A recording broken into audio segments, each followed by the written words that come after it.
Assalamu aleyküm. Şavat bugün kanalına abunəçiləri.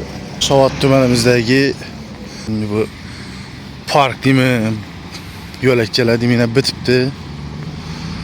Acayip. Nibillerine gazon kılsalar gerek. Yine yarış çırakları koyuluptu. Dımzor oluptu. Her yere şu oturadığım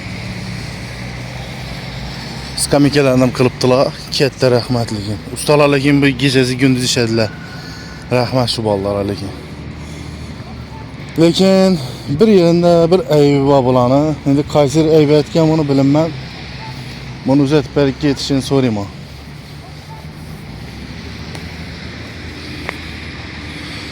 Bu Vodabrod mu bu? Ne bu indi bu? Bunu kim teşkil edi? Bir şöyle kaykıda aram yarılıp beni gömübütte geldiler. Şöyle kaldırıp gittiler gömmeyana. Onda kanalizasyon turbası gelip tuttu bir yandan. Lakin su getib attı. Kaysı su, ne su bilinmez. Şimdi bir derya dengiz boladı bir xuda xalasa tez günde.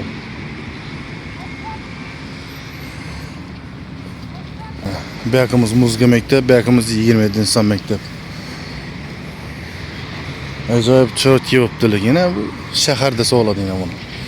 İndi uşaqlarından bir qazon yayıb, çıraylatıb yine həmmə nəsələn qoyubdular yımında. Nələrimiz taşıdı onun. Skamikeler. Bu köçə məscid köçəsi. Bu yerdə Murad Quruluş, yımında Şavat məscidi. Yine işlerimiz bitipti, tapşırıptılar. Şimdi bəyaqlarının keyinçəlik qıladı. Yeni yıldan keyin hazırca iş yoləkçələrimiz tapşırıptılar yine. Gep yok yine.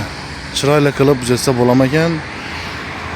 Bana gelsinizdə Şavat City, bana gelsinizdə Muzqa məktəb, Dekkan bazar, Büyün bazar, 27 insan mektebi parkın arkasından barıladı. Bir Şavat City, Şavat City'den bana gelsinizdə stansa, bana gelsinizdə Şavat kuruğumuz. Kullas bitipti. Acayip gep buluşu mümkün olmaz. Düşünelim çıraylı klip güzelse boladı eken. Yine Şavatımıza göz değmesin. Özgürüş yamanamaz. Dım zor. Şimdi kemçilikte boladı. Bu midemez. Onu açsa kapı boladılar. Şimdi şundan bir hatar. Kemçilikle çıksam aytibötemiz doğulap berelle. Kurucularımız. Lakin ustalara gep yok. Şunu geçesi gündüz kılıp işlep soğuk emin işlediler. Yazı bilen işlediler, içsin emin misal. Şimdi özlerimizi rastya ededik. Lakin acayip oldu lakin yine. Bir hatar indi sıyırıp süpürüp üzestiler.